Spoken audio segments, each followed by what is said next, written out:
1. Introduction. Trust me, it's worth the read. Hey Reddit, this is, and may well be, the longest thing I've ever typed out, but I promise you every agonizing detail is necessary.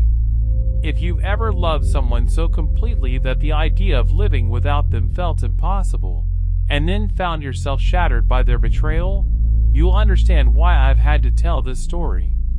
Over the next 20,000 plus characters, I'll walk you through how I, just an ordinary product designer from coastal Oregon, fell headlong into a blissful life with a woman I thought I'd marry. How I watched that life collapse in a single flash drive video. And how I spent the next 5 years meticulously engineering a revenge that left her world in ruins. This isn't a sensationalized movie plot. It's my life. The dates, the places, the names, altered for privacy, all of it is real. So settle in, pour a strong drink, clear your schedule, and prepare yourself for a journey through memory, heartbreak, obsession, and ultimately, payback. 2. My story, from our first kiss to my 5-year crusade. Early years. The bookshop and the boy who loved words. I grew up in Seabreeze, a fog-cloaked town where the waves crashed so close you could taste salt on your tongue every morning. My parents, Helen and Robert, ran Page Turners, a cozy bookshop crammed with dog-eared novels, antique maps, and the faint scent of old paper. I spent childhood summers cataloging poetry anthologies and getting lost in Latin treatises about medieval tumors. Thank you, elective history classes. At 14, I met Maya during auditions for our community theater's rendition of Romeo and Juliet. She had a laugh that bubbled out like champagne, eyes the color of Pacific tidipools, and a voice so warm it could melt butter.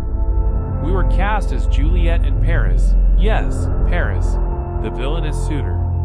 Shakespeare's tragic duo felt wrong, but backstage, amid costume racks, we found our own story. Whispered jokes, stolen glances, hands brushing when no one was watching. By the time we left high school, we were inseparable. Weekends meant picnics on driftwood logs, late-night bonfires where we toasted marshmallows and confessions. She taught me how to sketch dolphins from memory. I showed her how to prototype simple gadgets with Arduino boards. We promised, on a salt-crusted pebble, that one day we'd build a life together, brick by brick, building our shared dream. Fast forward 4 years. I'd graduated in industrial design and landed a dream job at a boutique startup in Portland. Maya was deep into her master's in marine biology, studying kelp forests off the Oregon coast. Together, we rented a charming craftsman bungalow overlooking Nettets Bay. Its wraparound porch, painted robin's egg blue, became our haven. I'd rise early to brew her coffee just so. 2 sugars, a splash of almond milk, while she prepped for algae sampling trips. Our finances were pooled. Half my salary went into joint savings. Half of her grad school stipend bought lab supplies for her. Weekends were symphonies of shared chores and shared joys. We'd repair our vintage Schwinn bicycles, ride to the farmer's market for fresh produce, then spend evenings curled up reading poetry or mapping out future travels to the Galapagos, the Great Barrier Reef, Icelandic fjords. Every conversation began and ended with us, a partnership so tight-knit it felt like we were 2 halves of one soul. Cracks in the surface. But life has a way of sneaking in fissures when you're not watching. I noticed her phone buzzing at odd hours. Tango. Notifications from someone she called. Kai! She brushed them off. Just a quiz partner. She started taking late-night lab shifts, even after she completed her thesis. I'd find her car parked outside whispered about motels at 3 a.m. when I worked overtime. Each time I confronted her, she gave me a half smile and a shrug. stress, babe. Trust me. At first, I pushed down the doubt. Trust, I reminded myself, is the foundation of everything. But the nagging feeling, like a pebble in your shoe, grew heavier.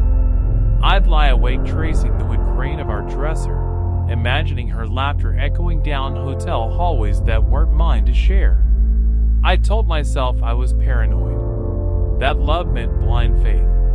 Yet the uncertainty ate away at me until I could barely remember the last time we felt truly carefree.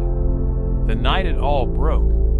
It was October 12, 2019, a date forever circled in red on my mental calendar. I was at a design conference in Denver, pitching a new eco-friendly packaging system. I just handed out prototypes to potential investors when my phone buzzed with an email from my home address. Incoming package. My heartbeat leaped. A courier had delivered an unmarked box to our bungalow.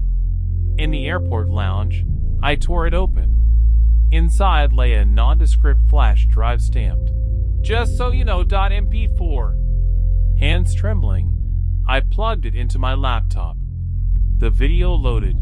Maya and a man I'd never met, Kai, laughing over a half-empty bottle of Malbec on a black leather sofa. She threw her head back, her gaze luminous with something I thought belonged only to me. He traced his fingers along her jaw. She closed her eyes, leaned in, and kissed him. I watched in paralyzed horror as our 5-year love story condensed into 2 minutes of betrayal. My chest tightened until I couldn't breathe. I called home. No answer. A voicemail. "I need space to sort things out." Her betrayal wasn't just emotional. It was financial. On his phone screen flashed a payment confirmation to her Venmo account for $2,000. Our savings, siphoned off to fuel her secret life. 3. Unmasking the true problem. The affair itself was a gut punch, but the real dagger was how long she deceived me. Every whispered excuse, every hug I mistook for affection, she'd weaponized my trust. The betrayal was professional, too. She'd parlayed our savings into weekend jaunts to his ski chalet, paid for by the money I had earmarked for our down payment. I realized it wasn't just a cheating fiancé. It was a woman who'd built an entire parallel life on lies, who'd manipulated my love to stitch together her own comfort. That's when the seed of vengeance took root. Not a moment's hesitation, just a cold, furious clarity. If she could betray our sacred bond so elaborately, I would return every trick in the book. I would dismantle her world piece by piece, until nothing remained but ashes. 4. The turning point. Crafting the 5-phase revenge blueprint. I spent the next week in a haze of espresso and spreadsheets, mapping out what became my 5-phase revenge blueprint. Each phase had sub-steps, deadlines, and backup plans. I gave myself 2 years to complete the full arc. What follows is the bulleted gist, though each line represents countless sleepless nights. Phase 1. Evidence Armory. Enlist my friend, Lex, a cybersecurity wizard, to extract all Tango messages, voice notes, and location pings. Hire a licensed private investigator, Detective Ramirez, to surveil her. Lab shifts. Obtain timestamp videos of her rendezvous. Secure financial forensics. Capture Venmo transfers, credit card statements, hidden PayPal accounts. Phase 2. Social detonation. Launch an anonymous blog, Sea of Lies, to drip feed incriminating photos and chat logs into niche marine biology forums. Position a short list of local gossip columnists with curated tips about her after-hours escapades. Use AI-generated fake tabloids. Maya's double life exposed to seed viral intrigue on Twitter and TikTok.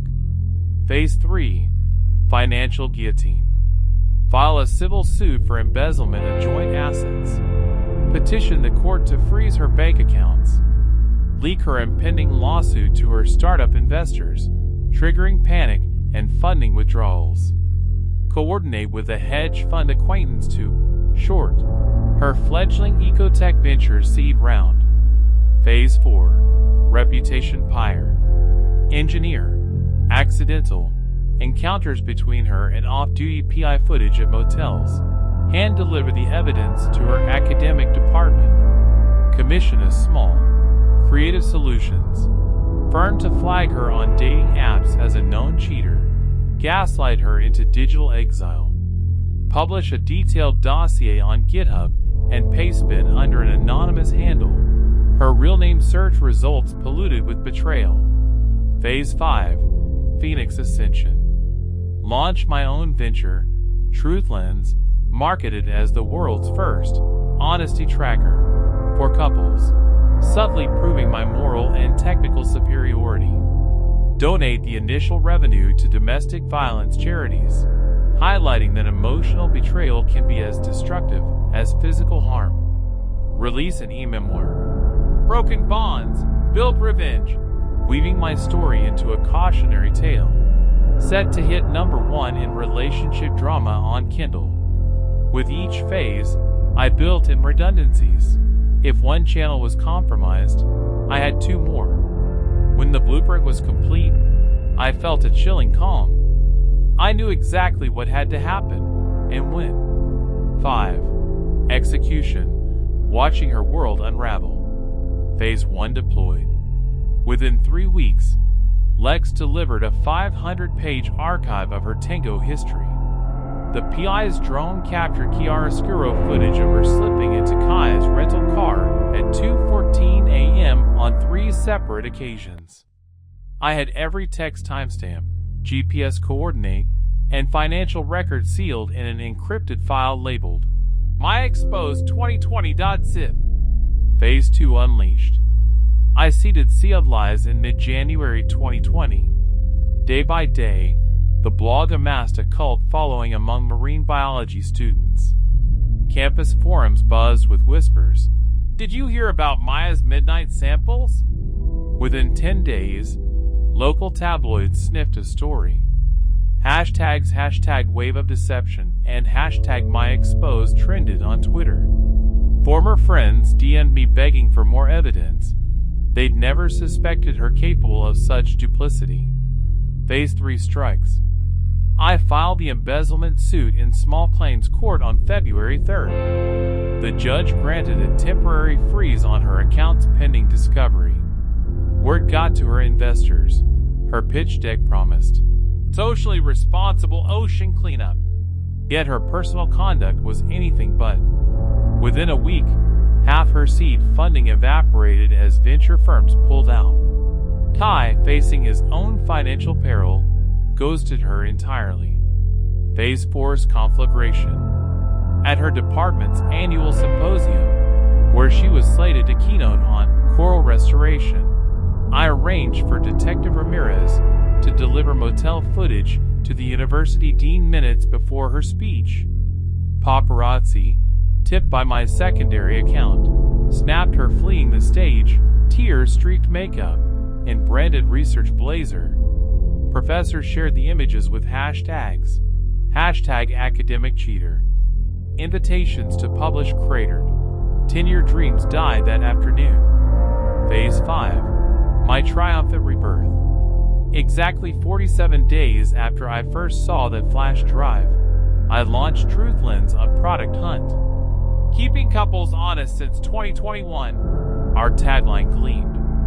We sold 1,237 pre-orders in 48 hours. The headlines, "Design Genius Turns Betrayal into Boon," began rolling in. Proceeds were funneled directly to Safe Harbor Shelter, a local nonprofit for relationship abuse survivors, shining a light on emotional trauma. 6. Post story, where we stand now. 2 years later, spring 2022. Truth Lens was acquired by a major app developer for a low 7-figure sum. I took a buyout, bought a tiny cabin on Lake Placid, and started writing product essays for publications like Wired and Fast Company. My mornings now begin with unfiltered coffee on a porch overlooking still waters. No skim milk, no sugar, just clarity. 5 years later, spring 2025. Maya, now Dr. M. Reyes, reappeared on LinkedIn, specializing in coral genetics under her new name. But a cheater's reputation clings. She's been ghosted by lab directors, passed over for grants, her published papers retracted for lack of co-author integrity. Kai. He vanished into debtor's prison in Vancouver, a cautionary footnote in local tabloids. As for me, I built a life of authenticity, surrounded by friends who value honesty. Every once in a while, I catch my reflection in a bookstore window and recall the heartbreak of that October night. But I also remember the fierce clarity it gave me, and how from the ruins of trust, I forged something stronger, a testament to the power of truth. Hit subscribe and dive into jaw-dropping tales of betrayal. Your next scandal awaits.